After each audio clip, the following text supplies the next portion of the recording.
Thank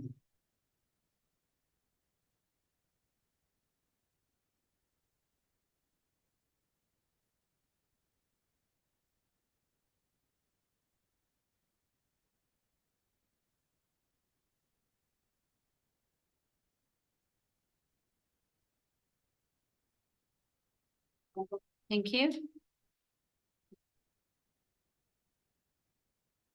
Good afternoon. This Township of Selwyn Committee of Adjustment meeting for Tuesday, February the 25th, 2025 will come to order. Members of the public, staff, presenters, and members of the committee, please be advised that meetings are broadcast and recorded and made available on the internet. Is there any disclosure of pecuniary interest or the general nature thereof? Seeing none, we will go to our first application, which is A0125. Here. Thank you, Madam Chair. I'll read out the standard notation here first. The Committee of Judgment is holding a public hearing in accordance with Section 45 of the Planning Act in order to consider 4 applications for relief from bylaw 2009-021, being the comprehensive zoning bylaw for the Township of Selwyn. The prescribed notice of public hearing was provided via first class mail to all residents within the 60-meter radius of the properties subject to the applications, as well as by a sign posted on the subject lands. The notices were also available on the township's website. The notice circulation complies with the requirements of the Planning Act. If a person or public body would otherwise have the ability to appeal the decision of the Committee of Adjustment of the Township of Selwyn, but does not make oral submissions at a public hearing or make written submission of the Committee of Adjustment before the committee gives or refuses to give approval to the application, the person or public body is not entitled to appeal the decision to the Ontario Land Tribunal.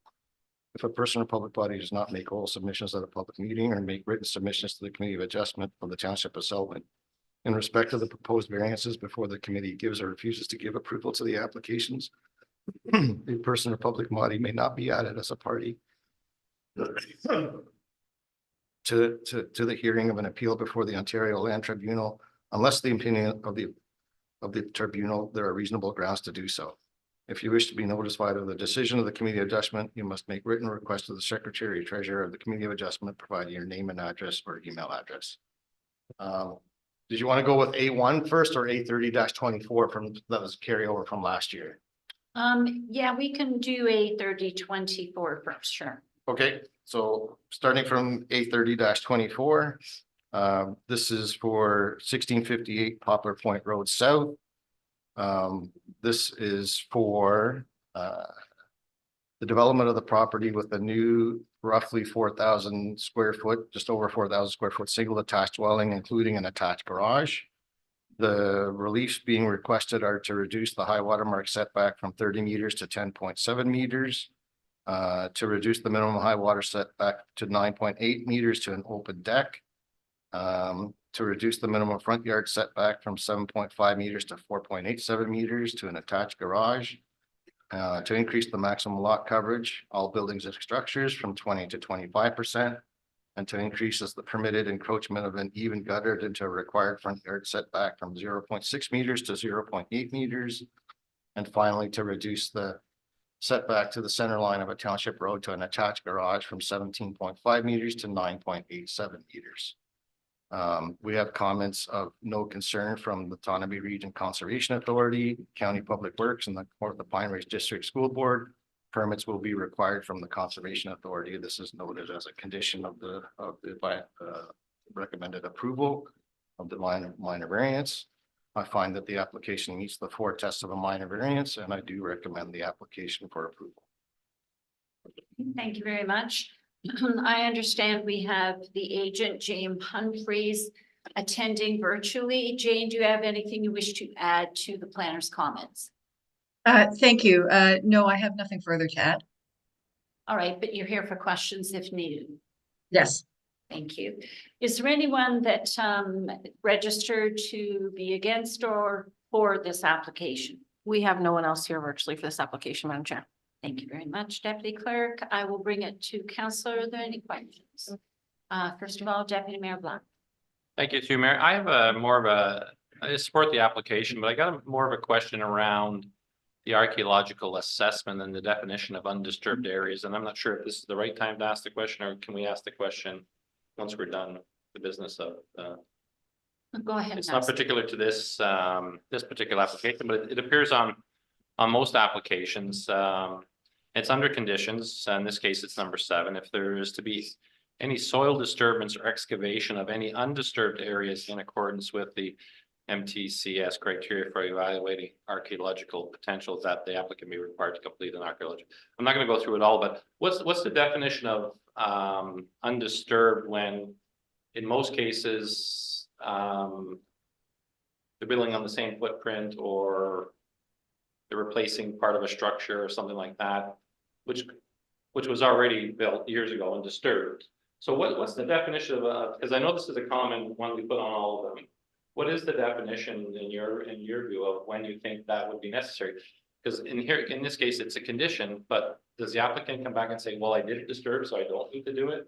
Or are you insisting on getting the archaeological assessment done?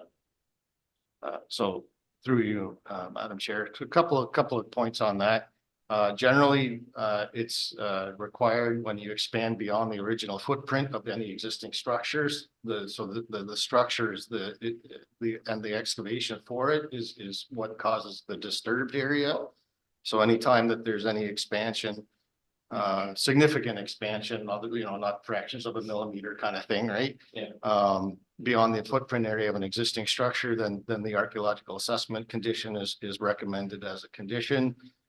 Beyond that, if there's a consideration of like lot grading or something that happened historically, we often don't have records of that. We still defer the matter to a professional archaeologist for them then to acquire an opinion from somebody that's an expert in the field. Generally, like I said, as you may be aware, archaeological assessments are done in 4 stages. Where stage 1 is a paper exercise, a stage 2 is some initial field investigation, and then stages 3 and 4 get into recovery of artifacts. So depending on what stage a licensed archaeologist feels is appropriate to determine the level of assessment that's needed, they'll provide us a report or a conclusion to that effect. Good follow-up to you, Mayor. Thank you. And that sounds reasonable. So when a property, most properties, when there's a house built on them, in a lot of cases, the whole property is rest, basically, to create the septic bed, the trees are removed, that sort of thing. So in a lot of cases, the property has been run over by a lot of equipment over those years. So again, I know what your definition of if it's minor, null. But if you see it's a major excavation, then you feel that supports the legislation required to do this, right? Yeah, so So it's just, I'm trying to get a picture of when we apply it and when we don't apply it. And I know it's not black and white, for sure. yeah, so through you, Madam Chair. So yeah, so like I said, generally based on the information that be available on any particular file, we have limited information as staff to make an assessment over historical disturbance. Right. Generally, the provincial direction is that the disturbance has to be below topsoil before it counts, right?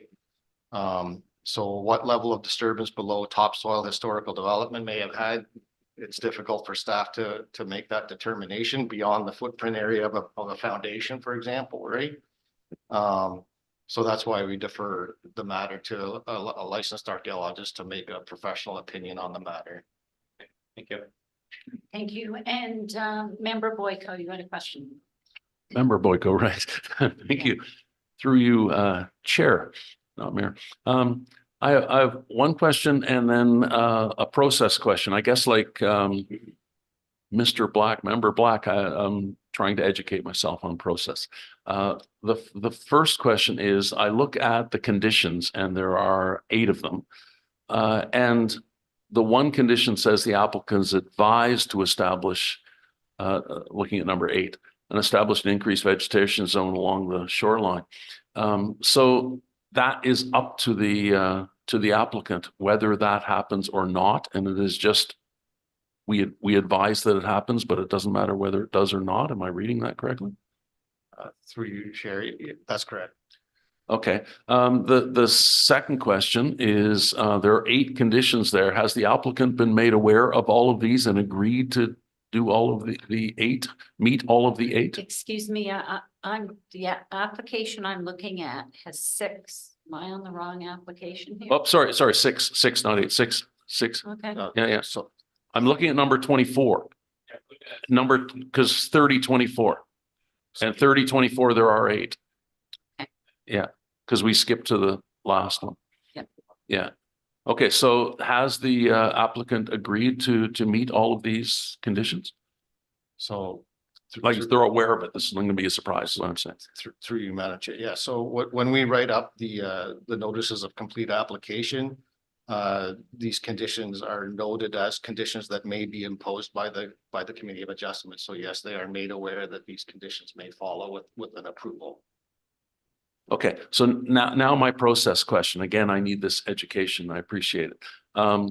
Why then is this coming forward to us now, as opposed to coming forward to us after all of these conditions have been met? I just need a process question. So through you, Madam Chair, until the minor variance is approved, it's just an application, Right, right? So the conditions are imposed as conditions under an approval. as I understand. So therefore, again, through Chair, if say number 5 was not met, or the application wasn't made, or Orca said no, will it then come back to us, or again, I'm just asking the process, or would you then say, I'm sorry, this number 5 was not met, or whichever one condition was not met? What would be, again, just a process question. I'm not suggesting anything about the applicant or what Orca will do or anything like this. I'm just asking the process questions. What if on any application, we ask that these conditions be met, and then we discover that it is not met, and how are we made aware that it's not met? So through you, Madam Chair. So the enforcement mechanism under this is that minor variances are applicable law under the Building Code Act. So until the conditions are satisfied, particularly the 2, like, so we know certain ones that are applicable before building permit is issued, and then others that just need to be satisfied. In general, like conditions 1 and 2 are septic and building permit approvals. Those are applicable law under Building Code Act anyway. So that's addressed through building department. The third condition that the development be substantially in accordance with the sketch completed. That check has happened with the condition number 4 that an Ontario land surveyor is completed upon construction. And then an assessment can be made as to that the development meets what could be the proposal. If it doesn't, a future minor variance may be needed, right? Right. If it went outside the boundaries of an imposed variance. The condition for Otonabee Region Conservation Authority approval, that is one that we require before building permit is issued. Again, that's just permits from the Conservation Authority, and that's regardless, that's, I believe, Robert, is applicable law under the Building Code Act anyway. Right. Sedimentation erosion control plan be implemented. Not strictly enforced, but it's an advisory to make sure this unnecessary sedimentation doesn't enter into lakes for a lot of these waterfront properties. Again, the assessment, the archaeological assessment condition we've discussed. And we've also discussed condition 8, which is also a typical condition regarding maintaining a natural waterfront. Excellent. So all of this happens and is checked that it has happened before the building permit is issued. Excellent. Thank you so much. Thank you. okay, so were there any questions with regards to this application committee? Seeing none, we'll move on to A0125. Thank you, Madam Chair. So this is for 3131 Cottage Lane.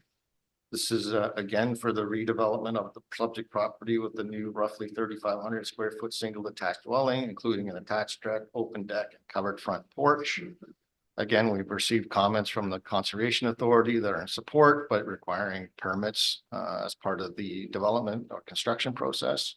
and comments of no concern from County Public Works and the Kawartha Pine Ridge District School Board. The variances requested are to reduce the minimum high water mark from 30 meters to 13.8 meters to a new dwelling, to reduce the high water mark setback from 30 to 10.2 to an open deck, and to increase the permitted projection of a roof eave into a required water yard setback from 0.6 meters to 1.83 meters. Again, I find that the application meets the four tests of a minor variant, and I do recommend the application for approval. Thank you very much. I understand that the agent Holly Richards Connolly is on the line. Is there anything that you wish to add? Through you, Madam Mayor, just that an archaeological assessment was already done on the property this past fall, and nothing was found. Okay, thank you very much. Was there anyone else, Deputy Clerk, that has registered for or against this property? We have no one else here for this application, Madam Chair. Thank you very much. I will now bring it to to committee. Is there any questions on this application? Seeing none, we'll move on to A0225, please. Madam Chair. This application 802-24 is for 2576 Buckhorn Road. The project in this case is again redevelopment of the subject property with a roughly 3,500 square foot single detached dwelling with an attached garage, a covered deck, and a covered hot tub patio area. The variances requested are to reduce the minimum high water mark setback from 30 meters to 8.3 meters to the covered hot tub area for a new dwelling, and to increase the permitted projection of a roof eave into a required yard setback, the high water mark from 0.6 meters to 0.76 meters. Again, we have comments from the Conservation Authority stating permits will be required. And then also in support, and Kawartha Pine Ridge District School Board and County Public Works had comments of no concern. I do find this application also meets the four tests of a minor variance, and I do recommend this application for approval. Thank you very much. And I understand that the agent, Holly Richards Connolly, is still on the line. Do you have anything you wish to add to the planner's comments? Through you, Madam Chair, similar to the last application, an archaeological assessment has already been completed for the property and nothing was found. All right, thank you. Deputy Clerk, is there any people who registered for or against this? We have no one application? else here for this Thank application. you. I'll bring it to committee. Are there any questions? Seeing none, we'll move on to 0325, please, Per. Thank you, Madam Chair. Again, this is our final application for today. This is 83 Lakeshore Boulevard. This application, again, a redevelopment project for a roughly 2,200 square foot single attached dwelling, including an attached garage, covered front porch, a covered deck, and an open deck in the water yard. The requested variances are to reduce the minimum high water mark set from 30 meters to 23.79 meters to a new dwelling, to reduce the minimum high water mark setback from 30 meters to 21.9 meters to an open deck, and to decrease the interior side yard setback for an attached garage with a second story living space from 3 meters to 1.5 meters.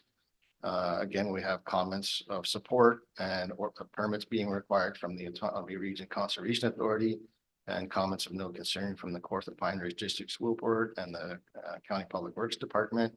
I find again that this application meets the four tests of a minor variance, and I recommend the application for approval. Thank you very much. And I understand that the agent Molly Conlon is on the line. Is there anything, Ms. Conlon, you would like to add to the planner's report? Through you, Madam Chair, I have no further comments. All right, thank you very much. Deputy Clerk, was there anyone who registered for or against this application? We have no one else here for this application. Thank you. And I'll bring it to committee. Are there any questions? All right, so I'm looking for a motion to approve these applications that are before us. Member Henry and Member Boyko. All in favor? That's carried. Thank you. We have the minutes before us for the December 10th Committee of Adjustment. I need someone to move those, please. Member Black and Member Boyko, all in favor? That's carried. And a motion to adjourn. The next meeting is March 25th, 2025. Member Henry and Member Boyko, all in favor? That's carried. Thank you. Thank you.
Okay, we okay? Right, good afternoon. This Township of Selwyn regular council meeting of Tuesday, February the 25th, 2025 will come to order.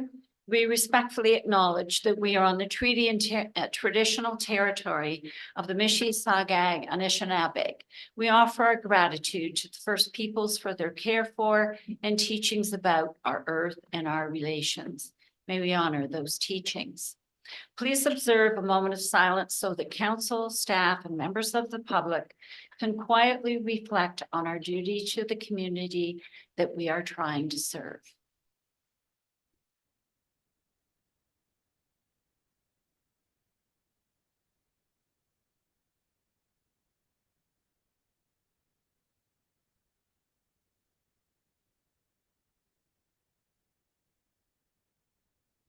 Thank you. Members of the public, staff, presenters, and members of council, please be advised that meetings are broadcast and recorded and made available on the internet. And for council, we have Mary joining us today virtually. Good afternoon, Mary.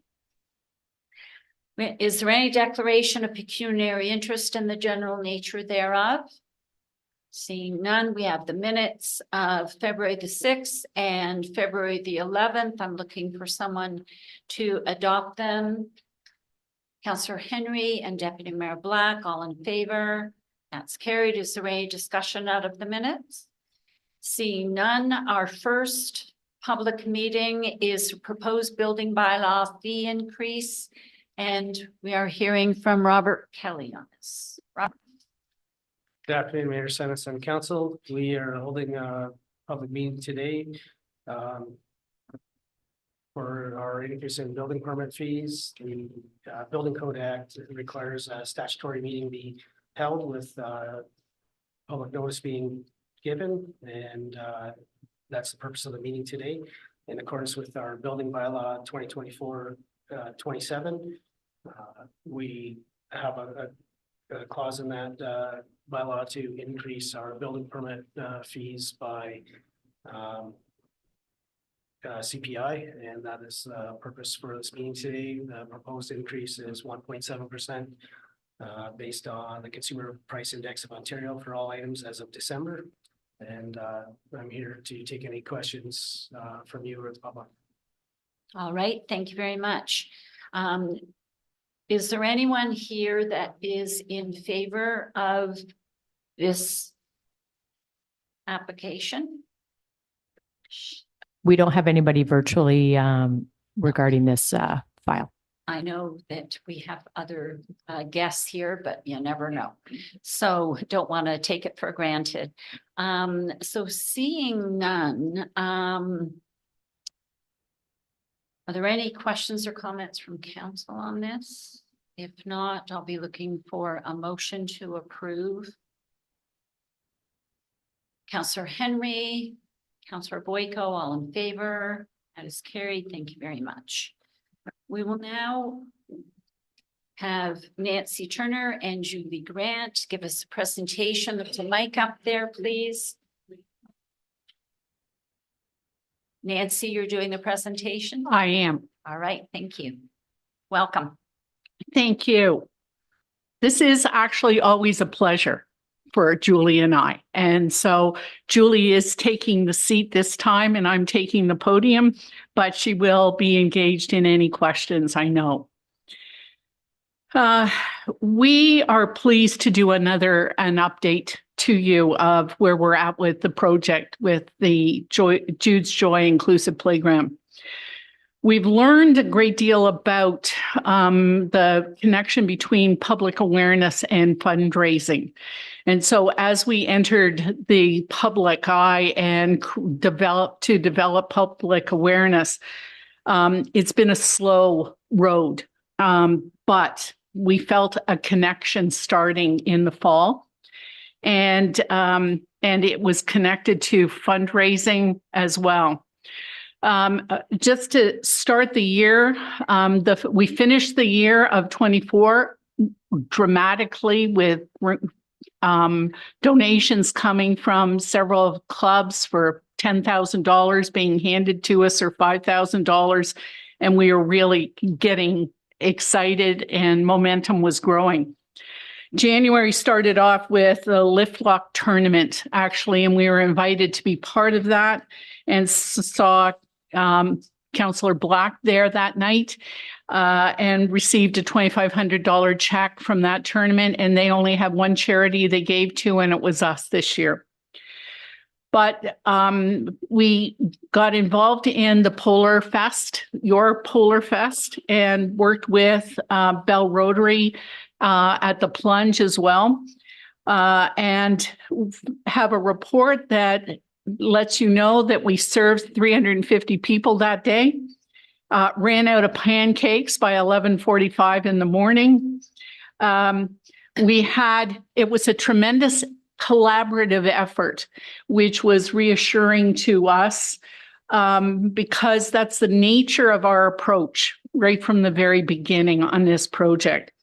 And so we had retailers and restaurants, Independent and Foodland working together to provide us with all the materials that we needed to cover costs. We had the Honky Tonk and Jesse's working together to supply us with materials and also with utensils.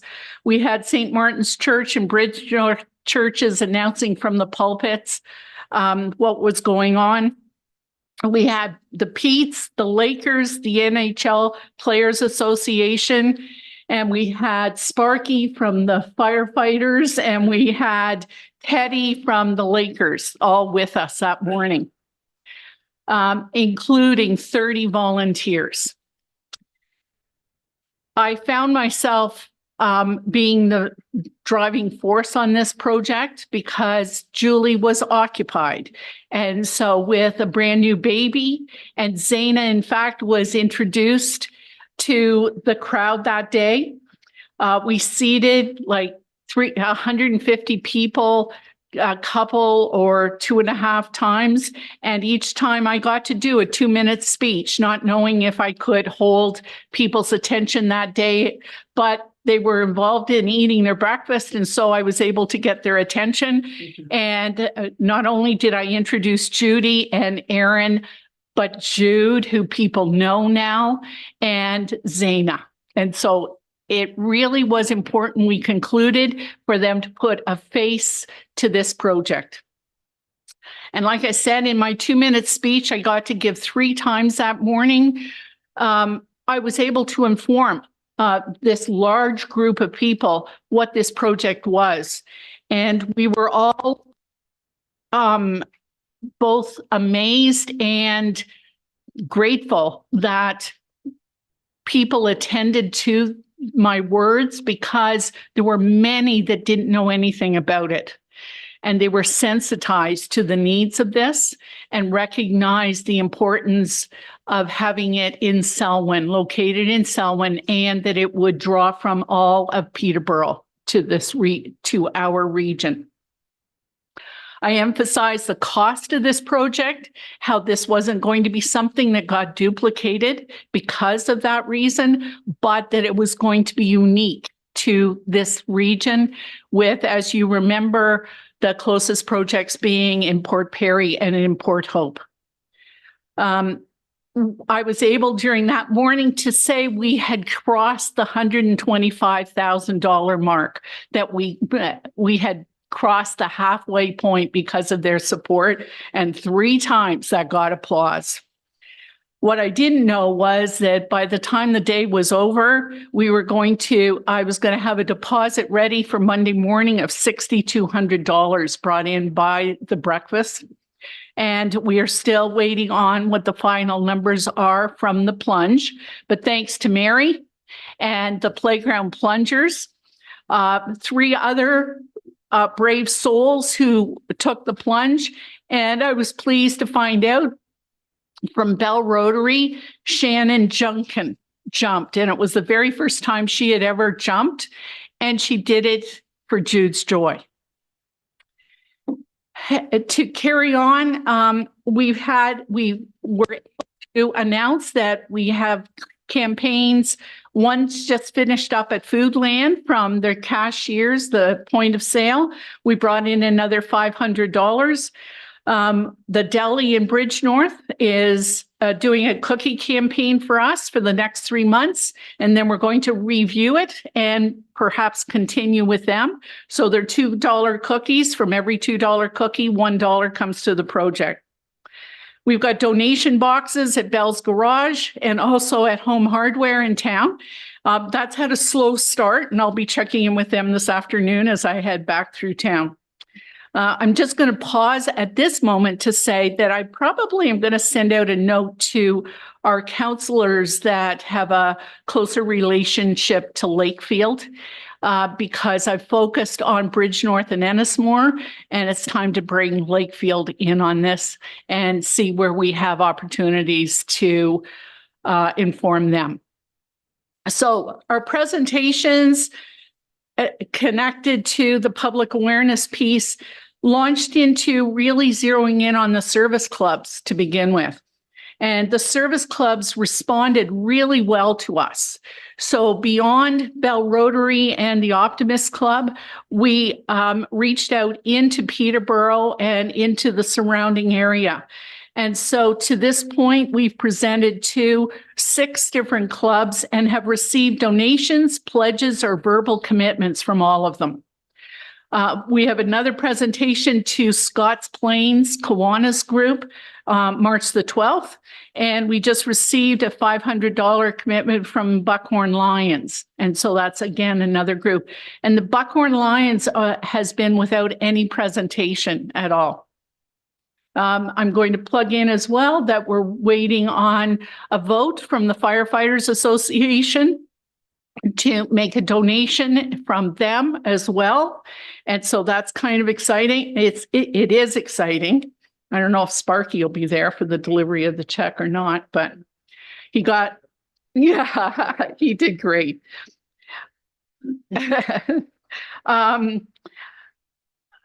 Again, while I've been more upfront and out with the presentations, Julie's been working behind the scenes and tapping into some connections.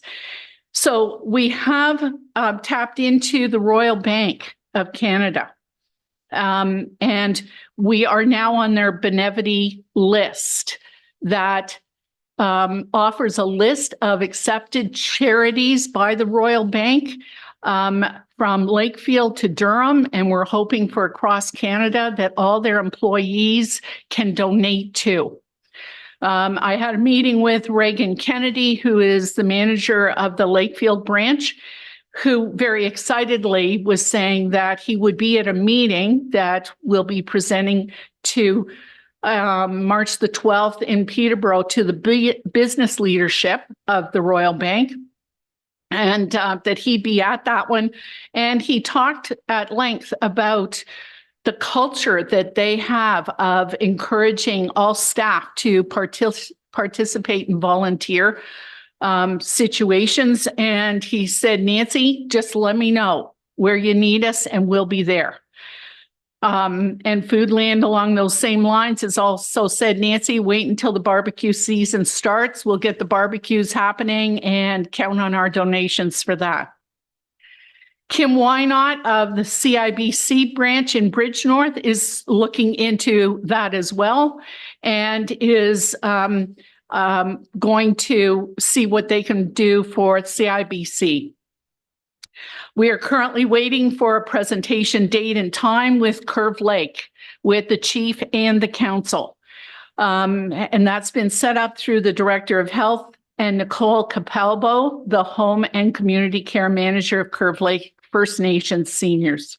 Nancy, you have 1 minute left. Thank you. Thank you. Okay, and as far as grants go, we have a $20,000 application into Cal Tire.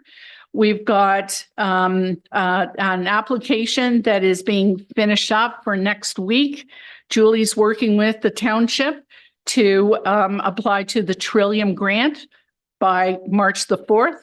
And we're waiting on other grants coming from Chemung Lake Lions and the Optimists that are Canada-wide foundation groups. And so we want to say thank you to the members of staff of the township and also the councillors who have supported wholeheartedly this project.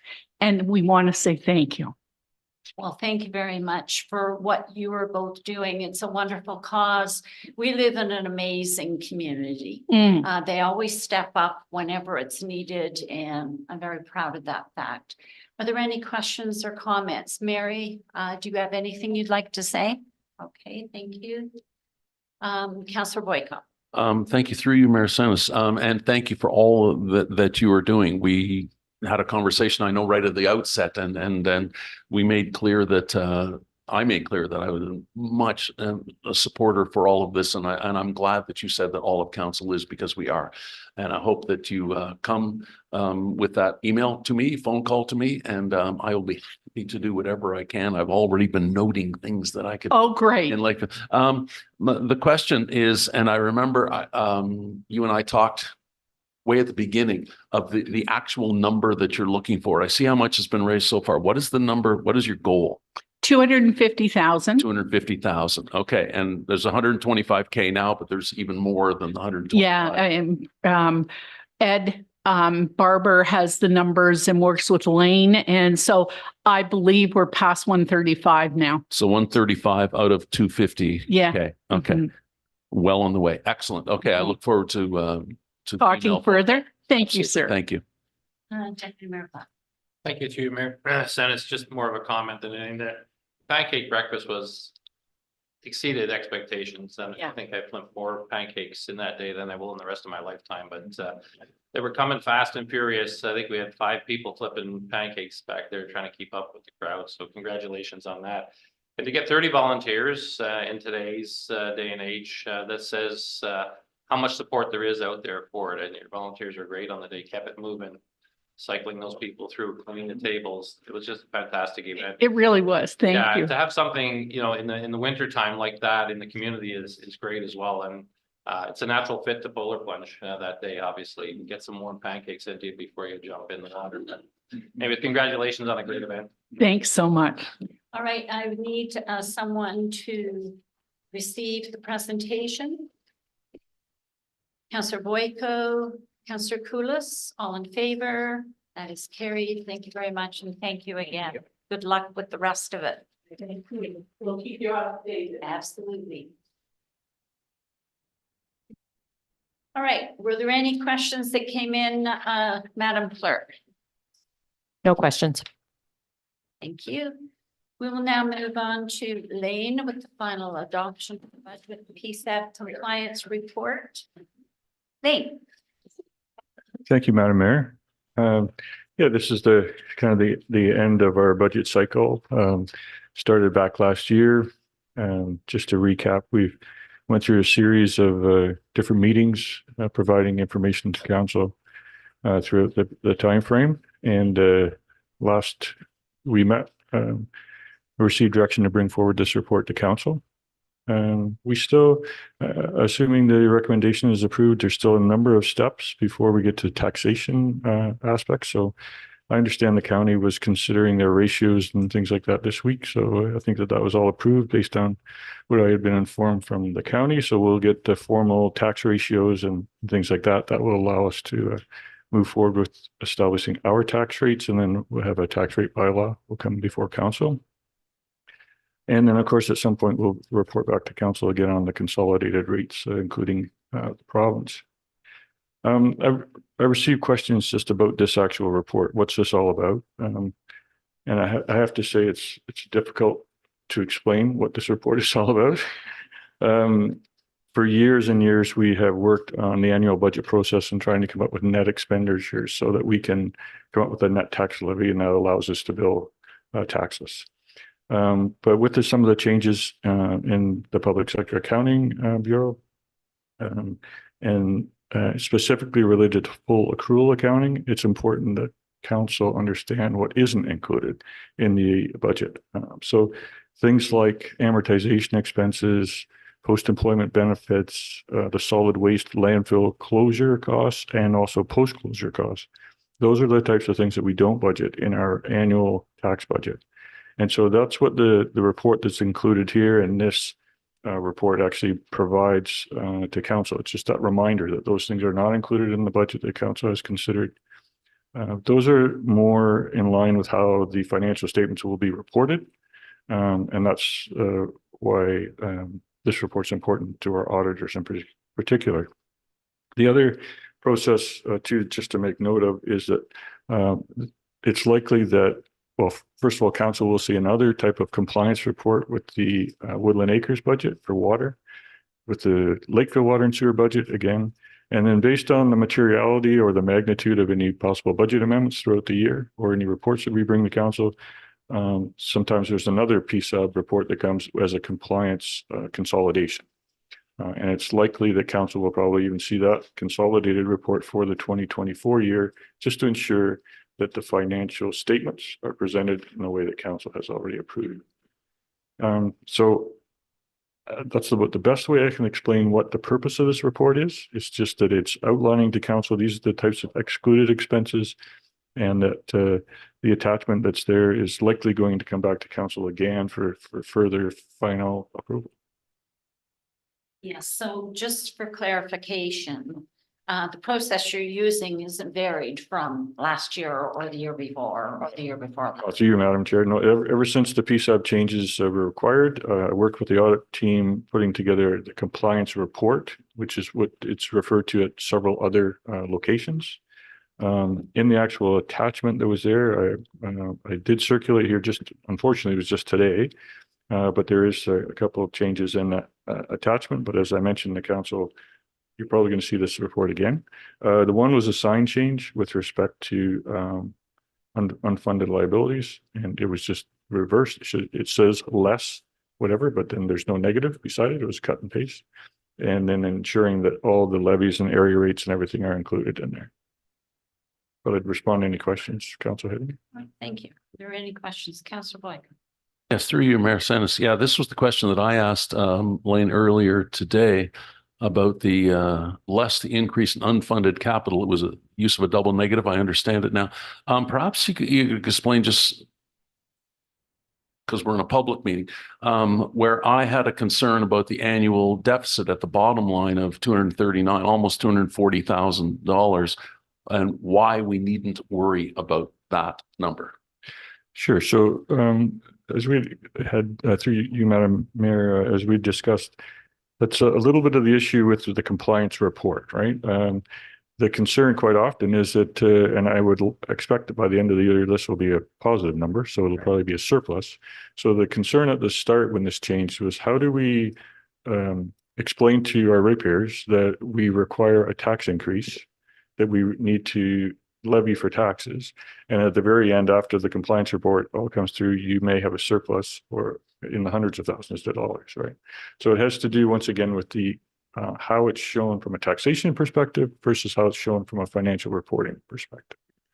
So it's not something that council should be concerned about. The number's going to fall out as they may. Okay, excellent. Thank you. Questions? Thank you, through you, Mayor. Again, for point of clarity, we're adopting the taxation budget, but you said you're going to be coming back with a final budget. Is this the final budget? So to you, Madam Mayor, this is the final budget. I guess what I'm saying is the compliance report is always open to change. And so that because it's all about a financial reporting mechanism. So with this report today, we will approve the taxation budget. We'll move on.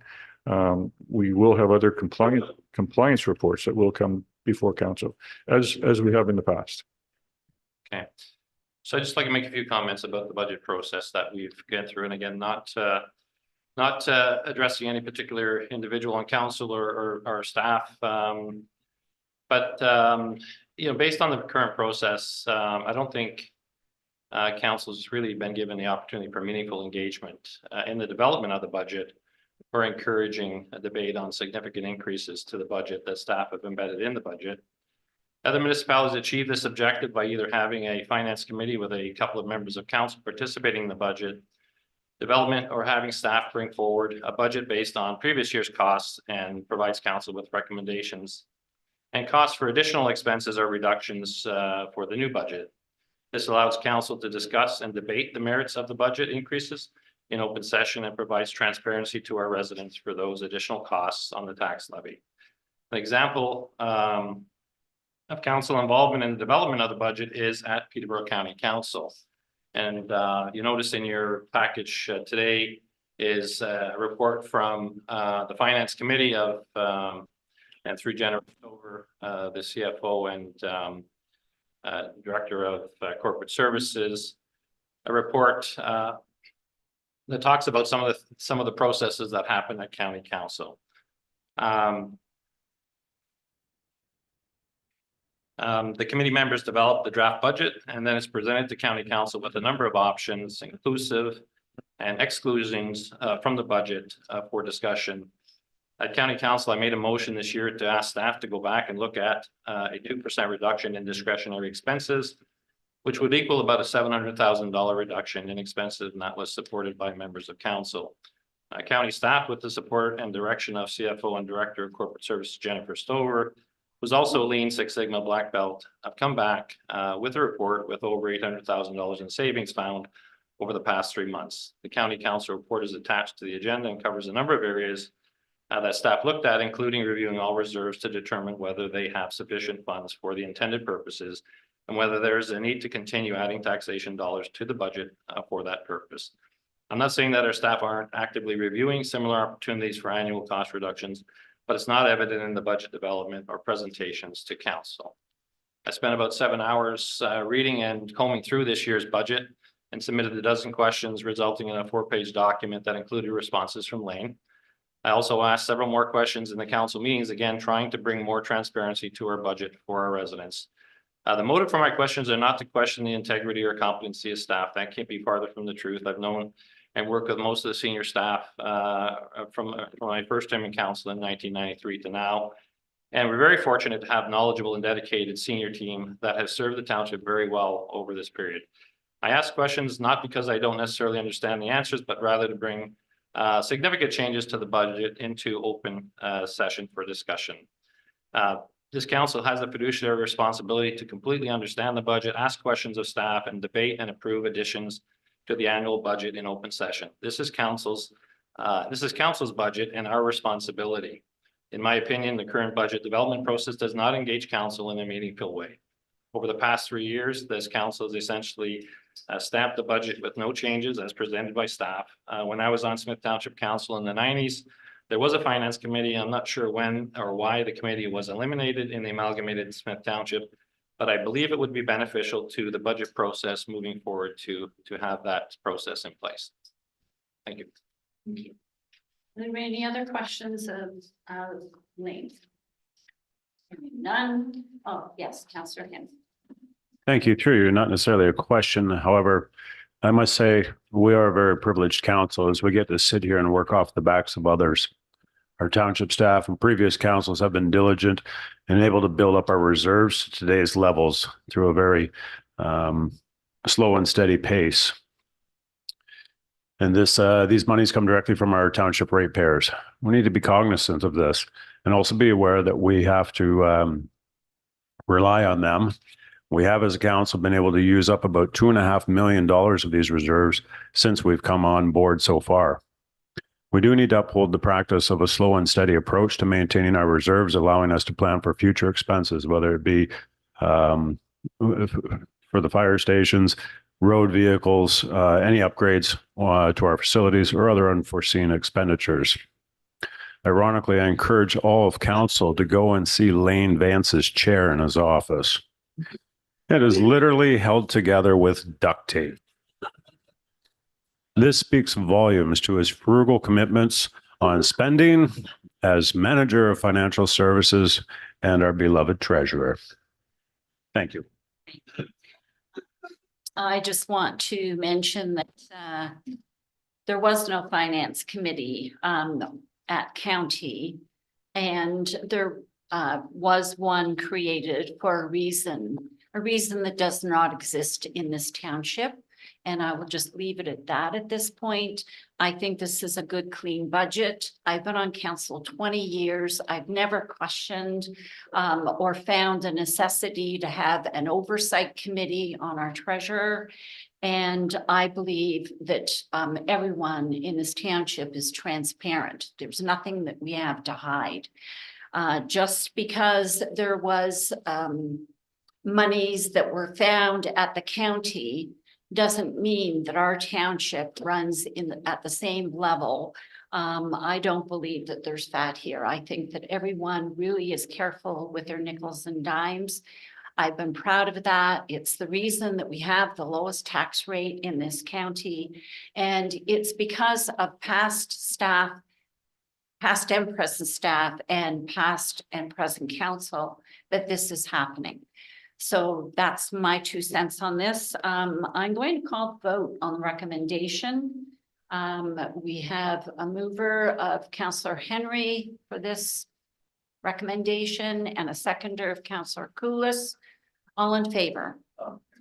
Just before we go to the vote, could we have recorded vote? Because my thought on this is basically supporting what council supported 2 weeks Yes. ago. All right, so And so therefore, because I voted 2 weeks ago that I believe that we should try for the good of our citizens who are looking at tough times and tough times ahead, that we should try to get the tax increase as low as we possibly can, and that perhaps staff could be asked to go back and see if they could find savings. I'm not saying they would, but could find savings. And so therefore, try to see if we can bring the budget in under 5%. I voted for that 2 weeks ago. And so therefore I can't in good conscience vote for it, for this, when I voted against it 2 weeks ago. So therefore I asked for a recorded vote. recorded vote requested. Okay, thank you. Mayor Senes, Yes. Deputy Mayor Black, Councillor Boyko, No. Councillor Koulis, Yes. and Councillor Henry. Motion is carried. Thank you. We will now move on to Tanya with the tariff of fees update. Tanya.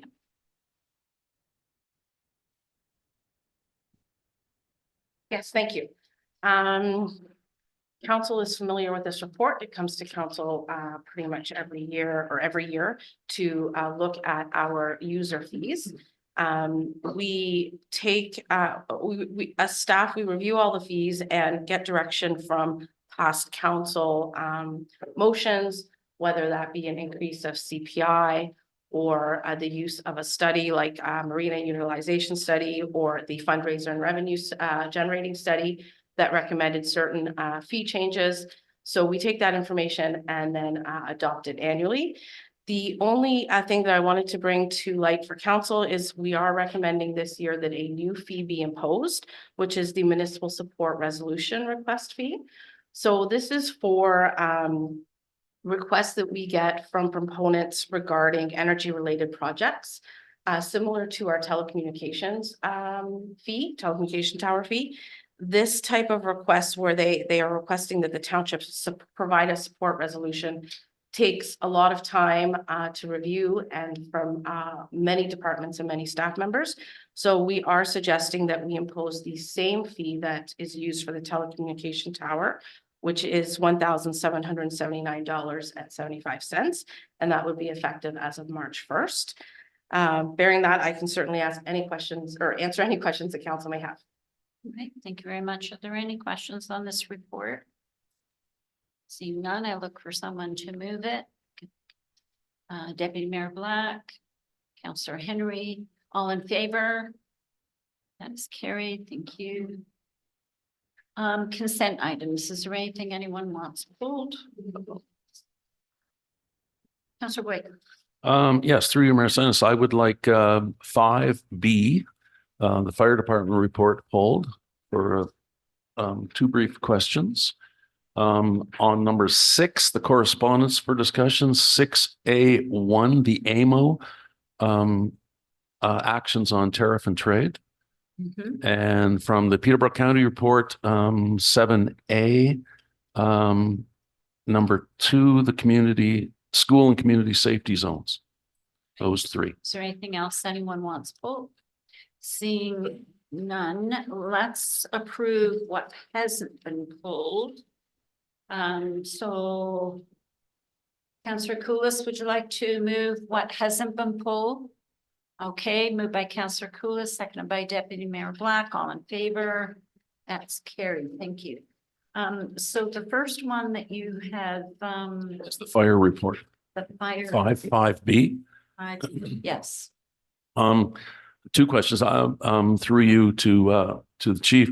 I like the idea that we are seeing what we were predicting, and that is the number of health calls going down.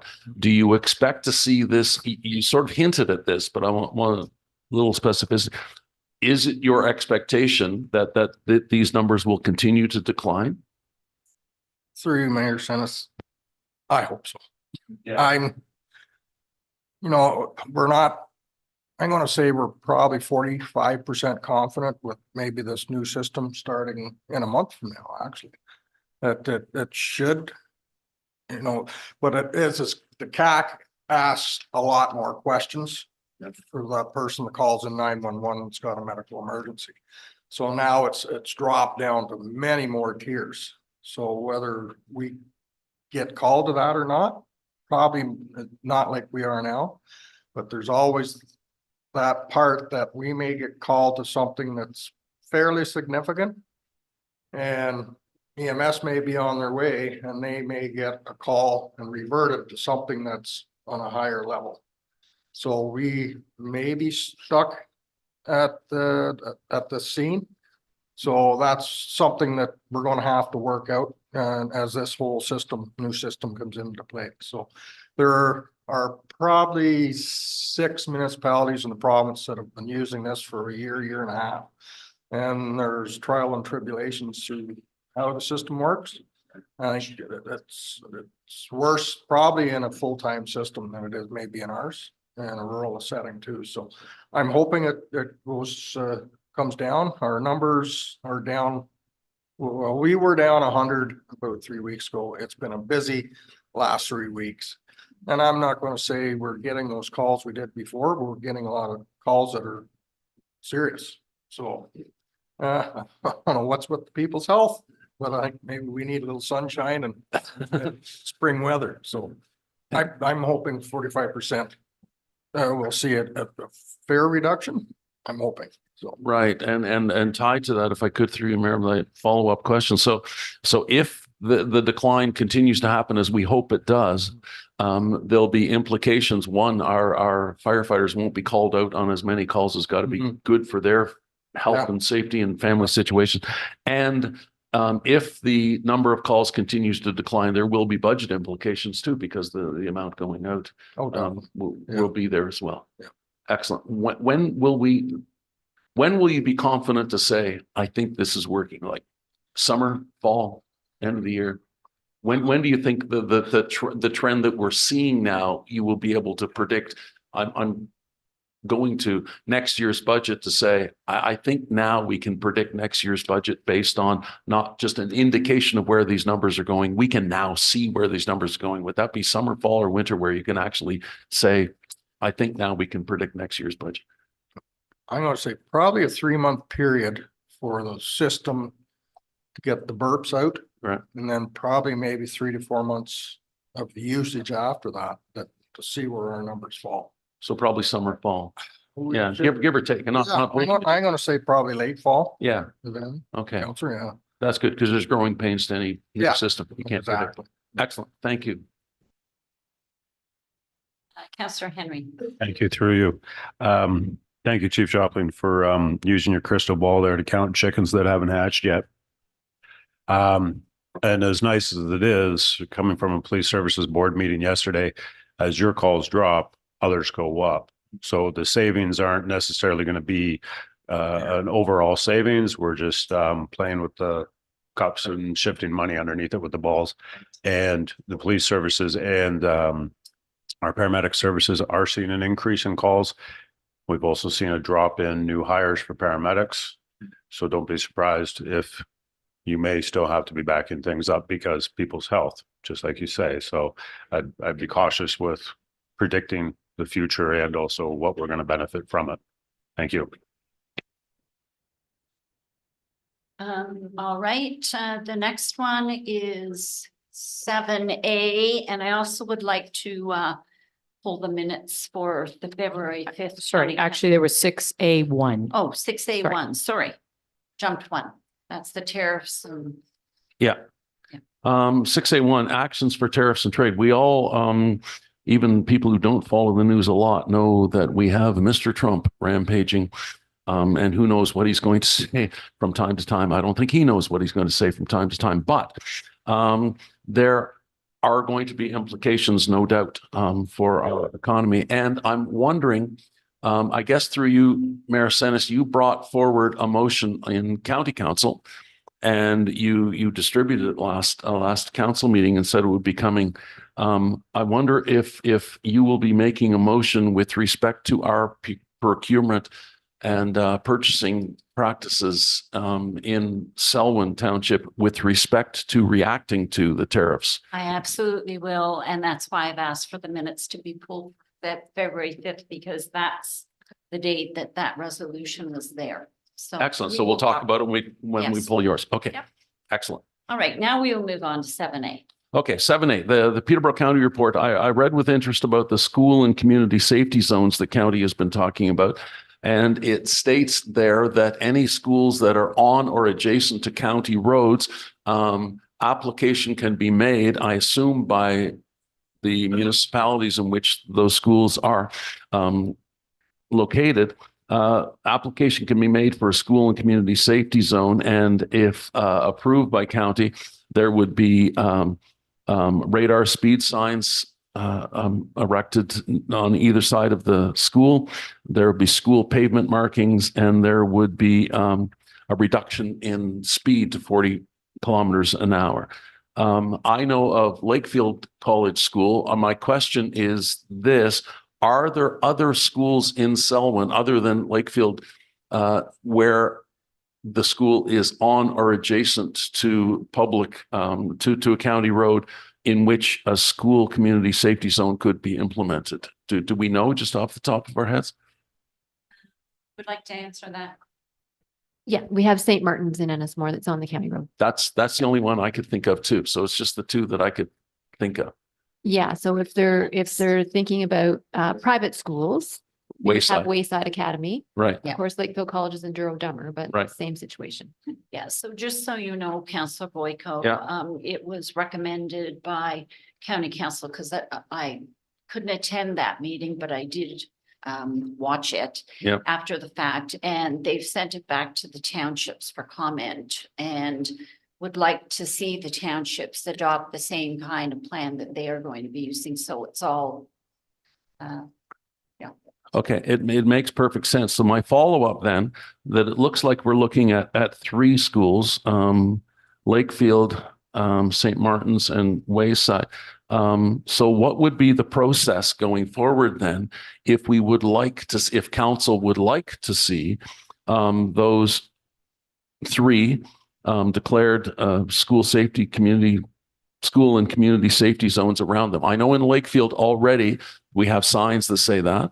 I know in Lakefield already around the school, there are the 2 radar signs coming across the bridge and coming the other way. So they're in place. The only thing we don't have in Lakefield is the school markings on the pavement, and we don't have the reduction down to 40 kilometers an hour on particular times of the day. Anybody who was around the Lakefield Elementary School, 8:30 till 9 o'clock in the morning, and say 3:15 till 3:45 knows it's bedlam there.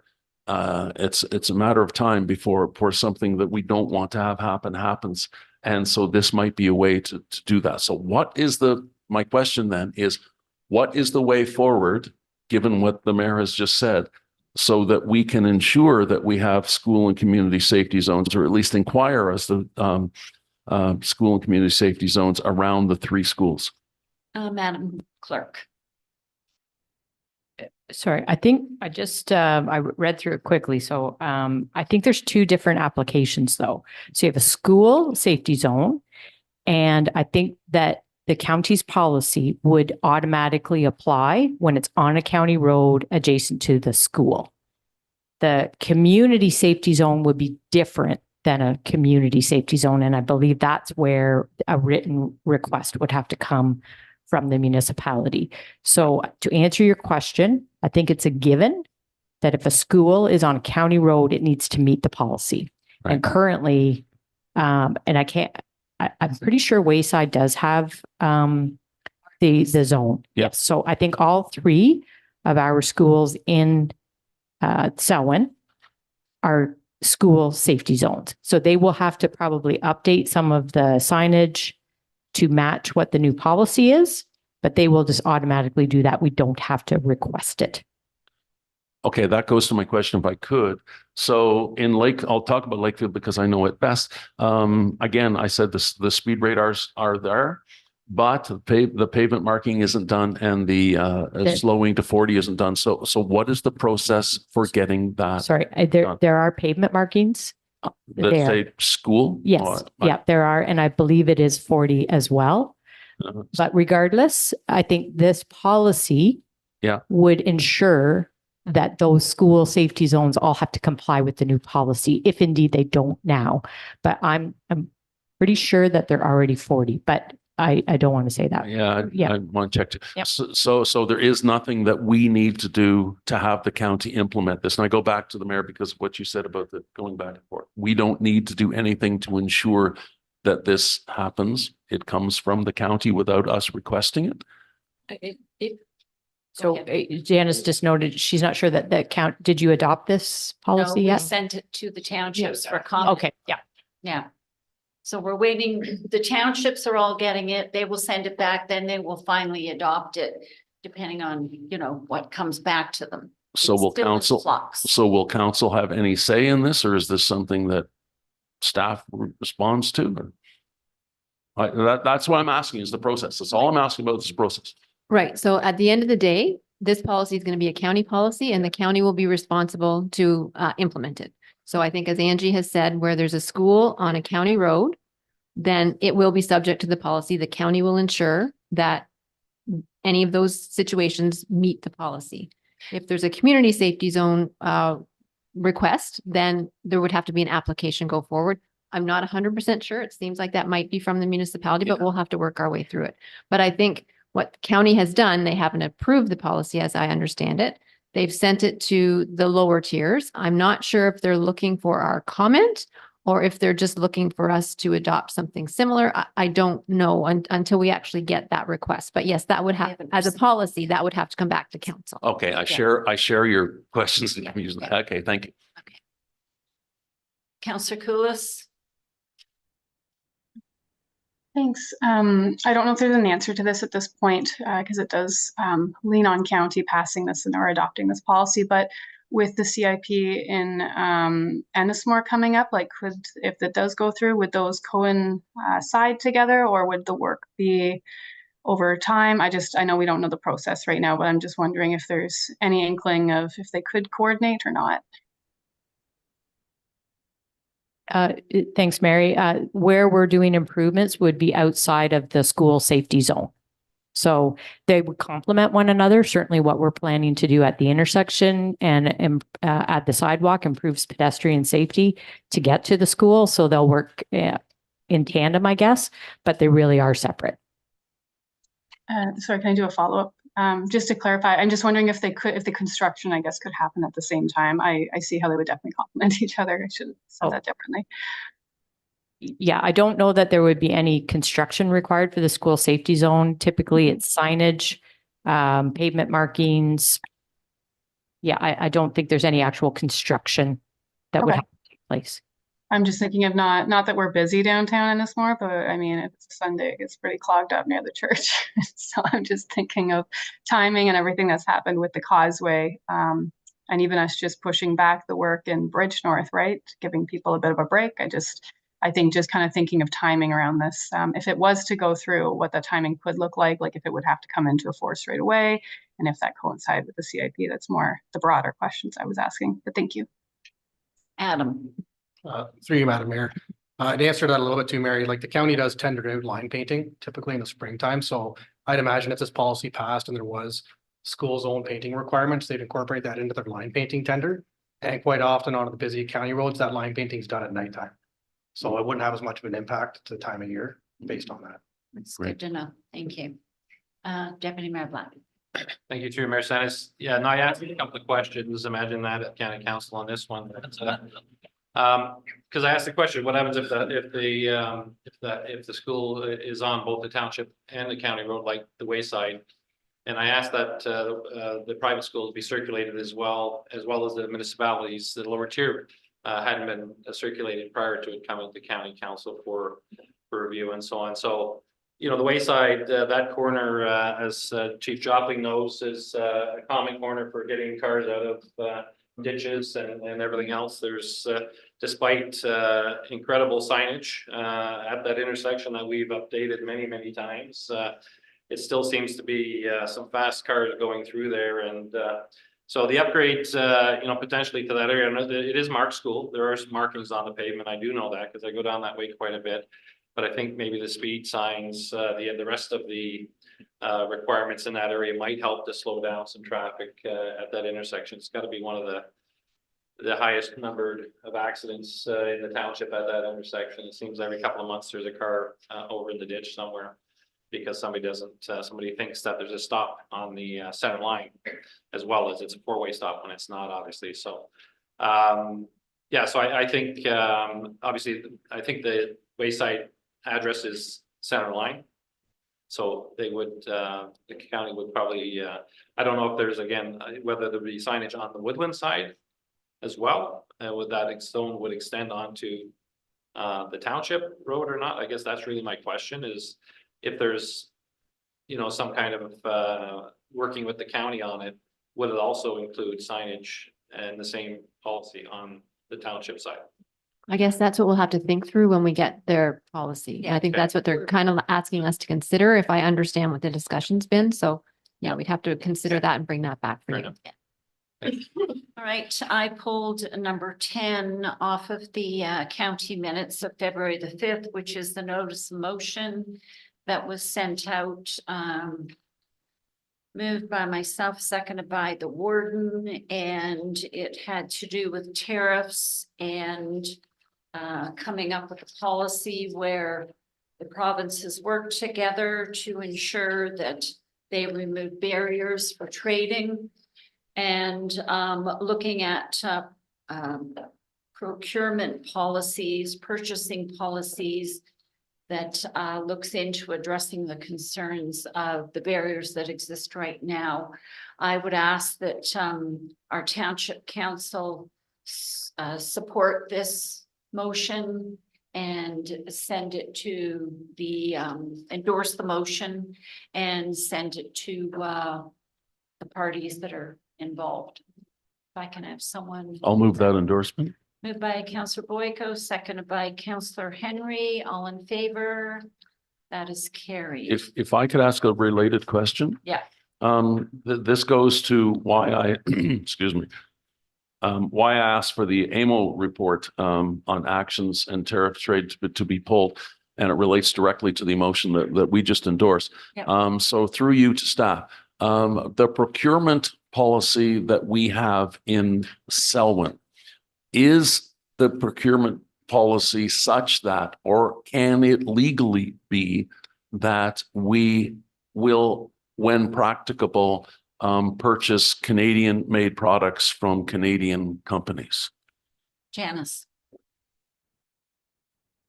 So I think the simple answer to that is no. There are trade agreements that apply to all procurement and public sector procurement. So we, as it stands, have to comply with all of those legal requirements. So I think that is work that the county staff are doing. I know they're having some consultation with their solicitor around this, what kind of options there are. At the end of the day, we can't change those regulations and laws. That would be a provincial and federal rule to do that, right? But I think the county is doing that work to see, okay, are there some things that we can do without getting us into trouble?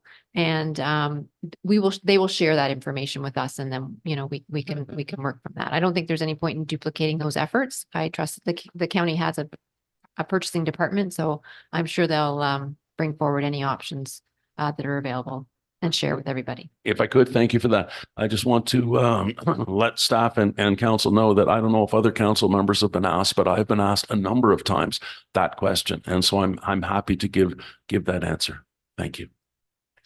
Yeah, it's unfortunate that our local paper did not put anything about this in the paper, because I think there are a lot of businesses that are wondering if anything's being done. And yes, there is a lot being done right across the province. There is probably duplication of effort with some, because everybody's trying to do their own thing, but we're scrambling. So yeah. Anyway, I need someone to move the rest of the items that were pulled. Councillor Henry and Deputy Mayor Black, all in favor? That is carried. Any other new and unfinished business? I'd like to add 2 items of new business if I could. Yeah. The first, I think this goes to through you to staff. We have a public meeting coming up on March 4th. Very soon, with regard to rezoning for Triple T and Lakefield South. Could you tell me what is being done to market that, so that the people of Selwyn who are interested in attending or watching online will know about this public meeting? It's a planning meeting, so our process is to circulate those within 120 meters of the subject property. I did see there were several properties that were circulated, agencies that would be required to provide comment, and anybody who has requested to receive a copy of the notice. It's also posted on the website, and it's also posted on the property as well. Okay, so through you, Mayor Senna, so this Lakefield South, when fully implemented over the number of years, will have significant ramifications to the people who live in the village and the people who live in Smith surrounding the village. But there has been no reaching out to the people of the village or in Smith Township or the rest of Selwyn to say that this is happening, other than what you've just said. That's how we provide our notice of public meetings. Okay. What's your second? My second item of new business has to do with a program that I've discussed with Angie, and I know that Amy Stevenson has been working on, and Mike is aware of with a recent email that I sent. And I wonder if it's appropriate that I bring a notice of motion. I just want the rest of the council to understand what I'm talking about here. And that it is, according to what Angie told me today, it will be something new for the township that we haven't done before. Just because it's new doesn't mean it can't be considered. So that's why I want to bring it to council's attention, because this could be something new in terms of what the township is responsible for and what it's not responsible for. So let me explain. Notion was brought forward called Family Stick and Puck Program. And what it is, Family Stick and Puck is something that's going on across Canada and it's not something that is brand new. It is not hockey. It's not shinny hockey. It doesn't involve hockey games. What it would involve is participants who bring their own stick and helmet and come and use the arena. The arena would be cut in half with the pads that go across. And the people that come, they could skate and shoot and pass and have fun while learning and improving hockey skills. But it's not a hockey game. It's not shinny. It seems it would provide an excellent opportunity for increased interest in hockey, and it promotes mental and physical health by getting people out. And what is happening in municipalities across Canada that are doing this is that the rinks that largely sit empty, not completely, but largely sit empty during the day, are being used, and they're being used by parents and preschoolers and seniors or grandparents and preschoolers who come out and do this, have fun with this activity. There are some implications if we go through with this program, because as has been explained, and maybe Angie would like to weigh in a second, that we have not done anything like this before. So I would like to say that I'll bring a notice of motion forward that our next meeting, unless I hear great objections from council now, at our next meeting, I'll present a motion asking staff to bring forth a report regarding the feasibility of a pilot Family Stick and Puck program at the Lakefield Smith Arena, or possibly at both arenas, in the fall of 2025.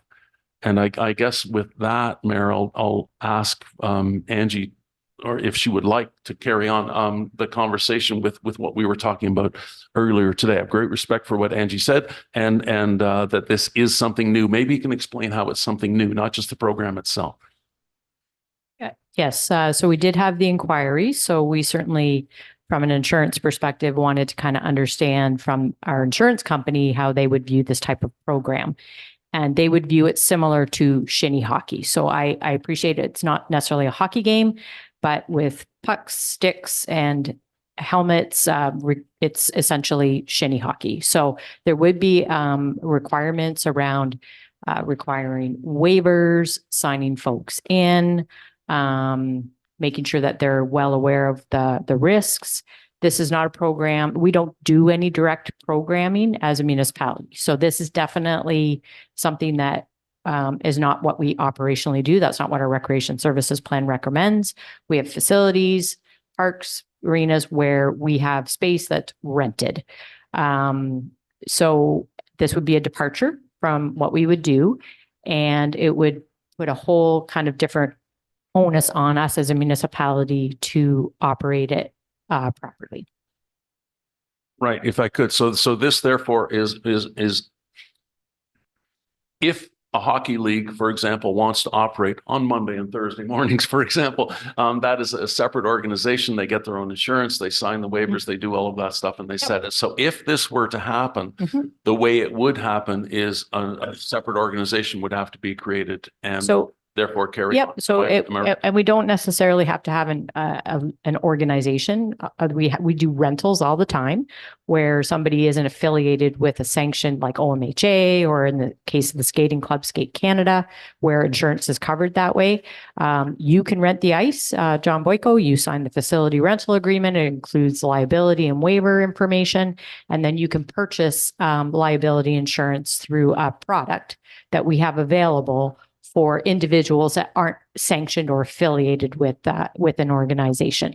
So if somebody wanted to run this type of program, they could certainly do that and do it. They could rent the ice and run that type of program.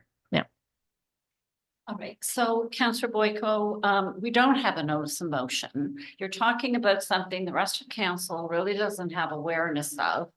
If you want to bring a notice of motion for the next meeting, make sure you have it in with the clerk, and then we can have the stuff in front of us so we know what's going on. I don't want to talk about it anymore because it's not something that's before us today. It's not on the agenda. And if you want to bring a notice of motion, you have the wherewithal to do that. And I want to stop it at that, please. That's exactly what I said I'm about to do, and I'm going to bring it forward in 2 weeks' time. Thank you. Yep. All right, we need a motion to, before we move into closed, I think we should pass the bylaws that we can right now, Madam Clerk.